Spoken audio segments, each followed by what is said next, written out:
Alright, we're back, and this time we're going to be talking about a permaculture garden makeover, or how to gild an annual garden area with a set of gild plants in traditional permaculture style.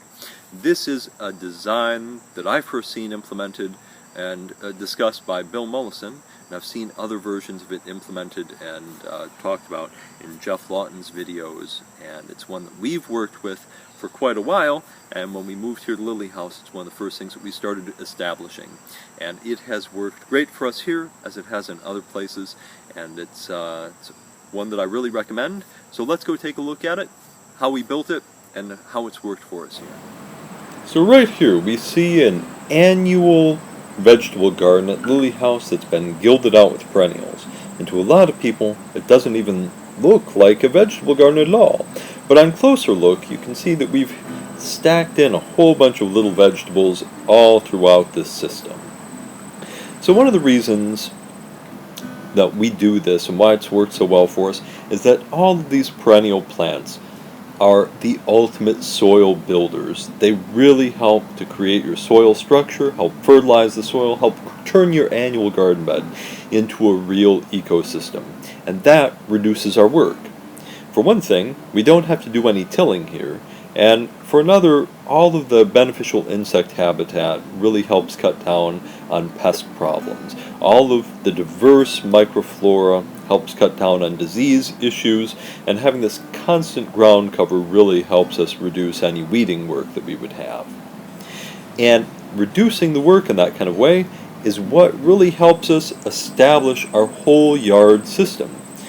Because remember, whenever you create a conventional new garden bed, you're giving yourself more work.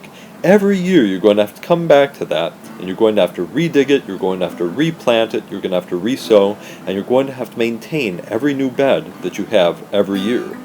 And what I always hear from people is, well, I got busy and I let my garden go, and now all I have is a bunch of weeds. So to start over, to garden next year, I'm going to have to start all over completely from scratch.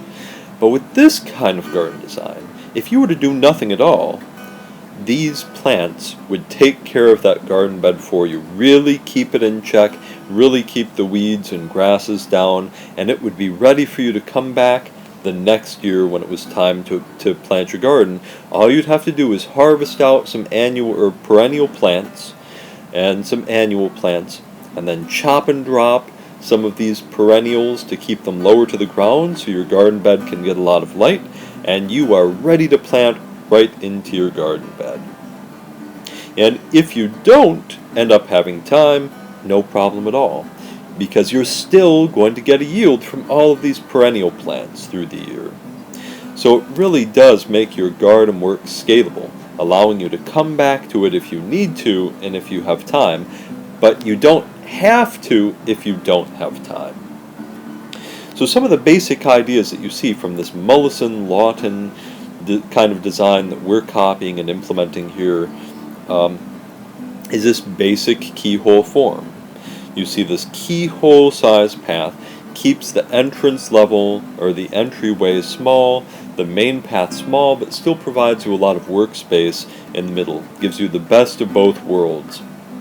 The inside, this keyhole shape, can be dug out a bit both to catch and store water, and then filled with a lot of heavy mulch to keep weeds down and help fertilize the system. If you want, you can even inoculate that with mushrooms, as we have done here at Lily House, like with our wine cap mushrooms.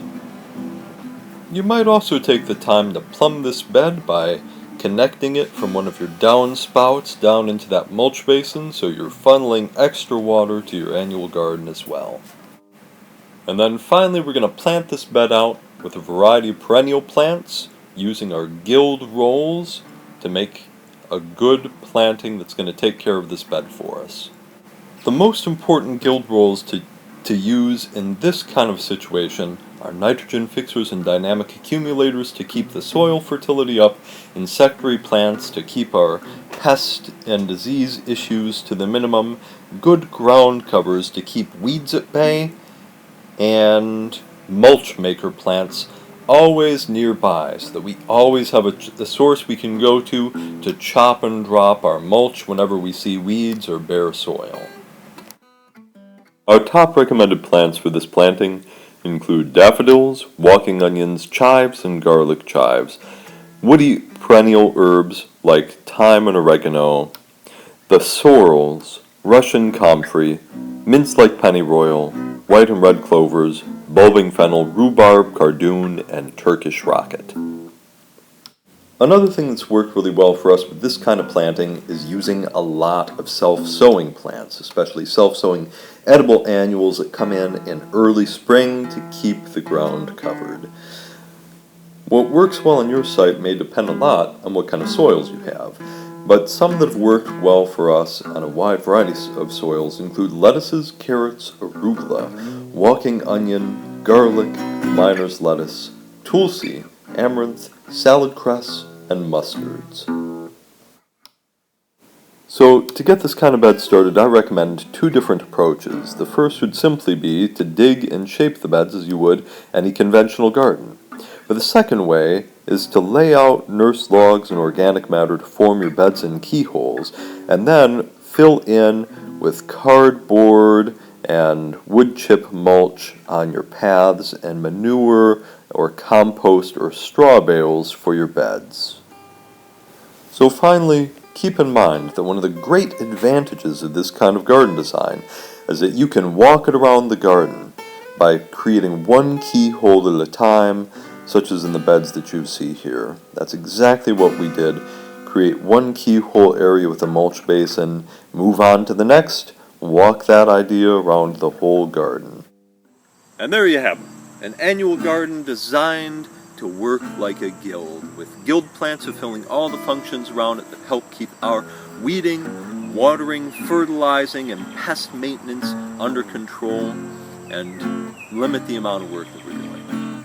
In our next video, we'll discuss designing guilds by mimicking the wild, natural ecologies that we find around our homes. Stay tuned!